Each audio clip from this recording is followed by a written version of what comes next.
How you doing? I wonder if you could just tell us about your transition here to Fayetteville and just your impressions of the area and the program so far. Yeah, no, it's been a real smooth transition so far. I mean, I love the area. It's a lot closer to home from where I was at. So it's I love Fayetteville. The people here are real welcoming and everything. And basketball wise, everything's going great. So I'd say it's a good transition. Yeah, Stanley last year, really, I guess throughout Eric's college coach career, especially the last couple of years, been a lot of turnover with grad transfers coming in for 1 year, but it's been very successful.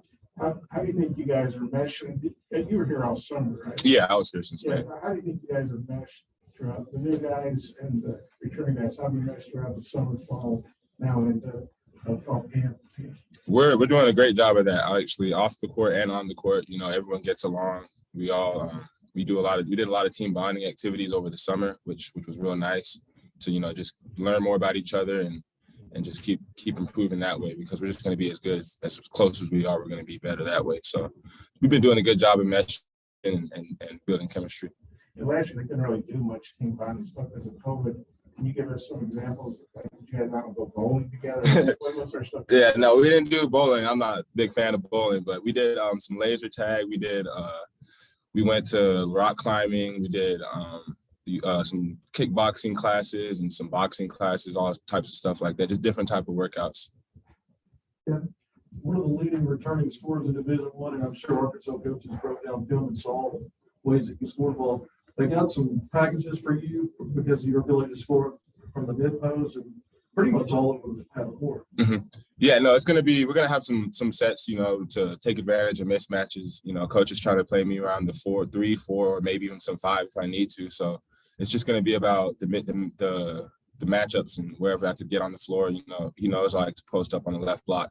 So we have a couple sets to attack mismatches that way.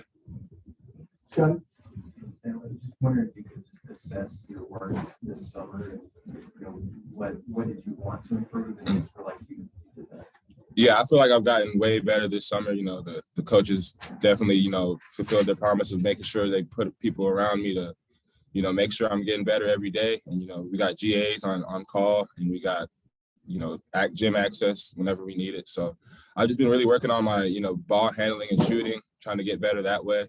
Catch and shoot, especially, playing on the team now with more threats around me, I'm gonna be able to, take more catch and shoot jump shots. So I got to be ready to knock those down. And I've been doing a good job of, preparing myself that way. So I've been feeling like I had one of my best summers as a basketball player. Is the versatility that this team, those kind of offensive structure for them, was that the big reason why you came here as far as what you can do and how it fits? Yeah, for sure. Watching them in March, it was clear that I would be a perfect fit here. Just the spacing and the pace of play and just the, taking advantage of mismatches, things like that. I knew that it was going to be a great fit. And, so far it's been exactly what I expected as far as the style of play. Stanley, you've been around the college game a while.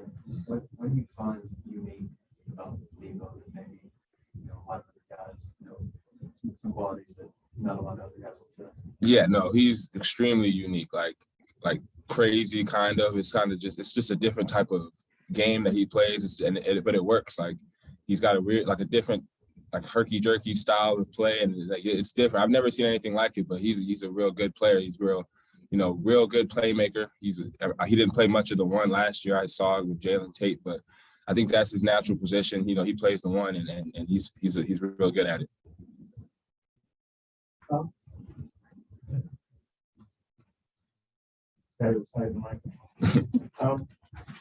You guys had good teams in South Dakota. I remember you guys came in here and looked pretty good. Mm-hmm. But Arkansas, coming off the Elite Eight, a top 10 finish, they're probably everybody's preseason polls, top 15, top 10. How much talent do you feel like this team has, and kind of what's it like being on a team that's got so much preseason buzz? It's exciting.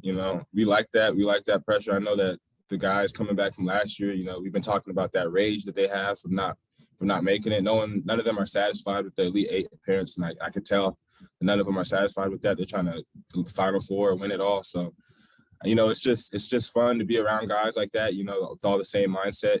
That's trying to just work towards that common goal. And it's definitely the most talented team I've been a part of. So.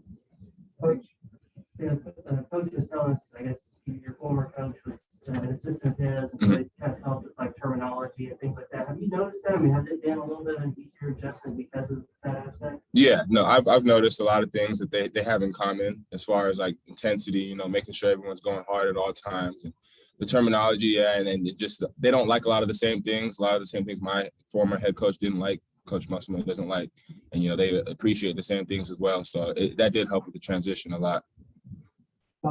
Yeah, like I said, I think you got 13 or 14 here. You guys are like the top 3.2 team in the country. Yeah. So, but what do you remember about that experience? It's a pretty good crowd, as I remember. And did you ever imagine you'd be back here a couple of years later playing for the Raging Fans? No, yeah, it's crazy. It is crazy how it worked out, but that was a fun experience. You know, playing here, that was one of the best crowds I've actually played in front of, and it was crazy. It was loud, and I never expected to be back, but I'm glad that I am. I'm glad it worked out that way. And you're an older guy, you know how to practice, how to do the right things. You guys are down a few bodies right now. I know there's something to get everybody back here in the next few weeks, but what's the key to having quality practices when you're maybe down a few guys? That's the key to that. Is just coming from the players. You know, coaches are going to do their job every time. It's on us to make sure that we come in and do what we're supposed to do. You know, especially with guys down like how we are, it's going to be on some of the leaders to come in and make sure that everyone's coming in with the right mindset, that not we're trying to get through practice, but we're trying to get something out of it. So I think that it's just going to come from us and just being accountable for each other. Scotty? So I'm curious if there's maybe a guy or two on the roster in particular who's caught your eye and why are they doing so? Yeah, I mean, everyone is unique in their own way. Everyone's got their own game and they're masters in their own game. And you know, like what I said with Devo, I just haven't seen anything really like it. Chris Likes as well is super quick. Like what he does with the ball is different. So, you know, and Jay Will also he's able to do a lot of things that I didn't think coming in. Like I thought he was more of a traditional post, but you know, he can move real well. He could pass it, he could shoot it. So I'm real excited to play with everyone. Yeah, Eric mentioned Chance Moore's the only freshman on the roster, so they don't really have anybody you can kind of commiserate with. I guess that understands what he's going through. As an older guy, do you take him under your wing, or do some of you guys going to say, "Hey man, it's going to get better"? Yeah. Don't sweat. Or how do you guys deal with Chance? I guess as a really freshman. Yeah, just trying to encourage them. You know, everyone's going to lead in their own type of ways. Just trying not to put too much pressure on him or talk to him too much because, you know, we've all been there. As me as a freshman, I know what he's going through. Like, same thing happened to me at South Dakota. I was pulling out stools for the games my freshman year. So it's not like I can't relate with him. I relate with him. I try to talk him through it. But, you know, it's going to be a learning curve for him. And we got a lot of older guys. So it's just going to be tough to we just got to keep bringing them along for sure. Anything else for Stanley? Good? All right. Okay. Thank you. Okay.